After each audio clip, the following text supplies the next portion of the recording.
आप सभी को मेरा सादर नमन। पिछले वीडियो में हमने बताया था कि गोस्वामी तुलसीदास जी अपनी पत्नी के वियोग में व्याकुल थे और अर्धरात्र में ही वो अपनी पत्नी से मिलने के लिए अपने ससुराल पहुंच गए। एक विषधर सर्प को रस्सी समझकर वो चढ़ गए और उधर उनकी धर्मपत्नी अर्थात रत्नावली जी गहरी निद्रा में लीन थी।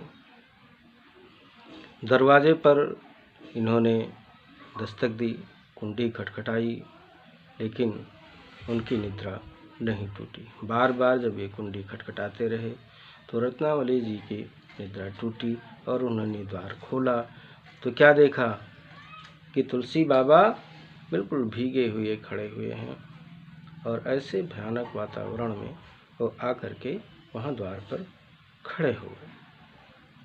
तो प्रश्न किया रत्नावली जी ने कि हे स्वामी, आप इस समय कैसे और कहाँ आ गए? तो गोस्वामी जी ने कहा कि हे प्रिय, मैं तुम्हारे बिना एक क्षण भी नहीं रह सकता। मैं तो तुम्हारे बिना जीने की कल्पना भी नहीं कर सकता।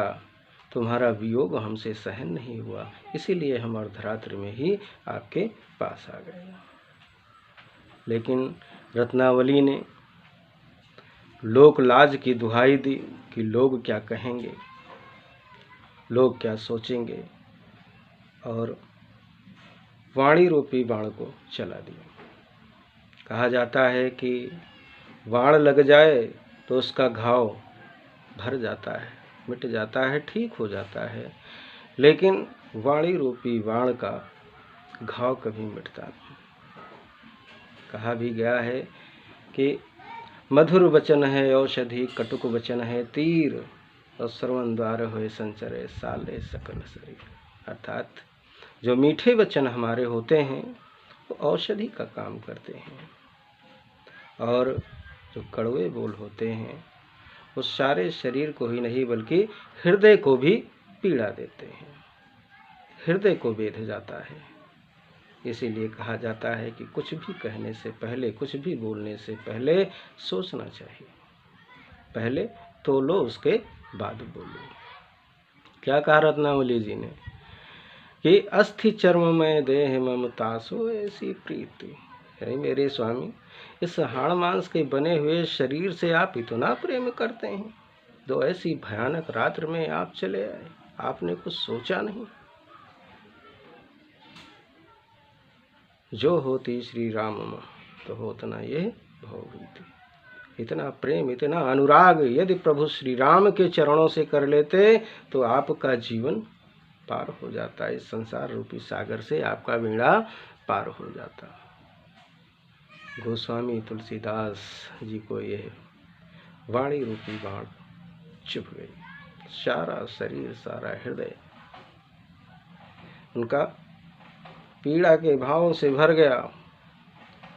तड़प उठे और उल्टे पांव गोस्वामी तुलसीदास जी लौट आए। अर्थात उनके प्रेम को दिशा मिल गई।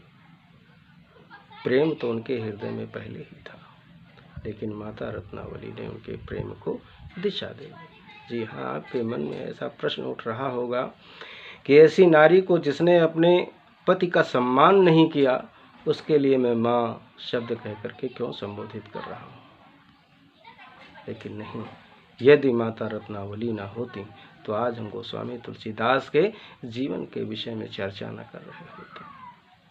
तो उल्टे पांव गोस्वामी तुलसीदास जी लौट आए। जैसे तैसे रात्र बीती, सुबह हुई तो रत्नावली जी के पिता को ये सारी बात पता चली। रत्नावली ने बताया। उनके पिता ने कहा, क्या कर दिया तूने? बड़ा गजब कर दिया। इस संसार में उनके अतिरिक्त तुम्हारा और कोई नहीं है। पति जो होता है वो परमेश्वर के स्वरूप होता है। जाकर के उसको मना। रत्नावली जी को जब वास्तविकता का एहसास हुआ तो वह चल पड़े गोस्वामी तुलसीदास जी को मनाने। चलती रहीं, लेकिन गोस्वामी तुलसीदास जी से उनकी भेंट नहीं हो पाई। बच्चों, से अगले वीडियो में।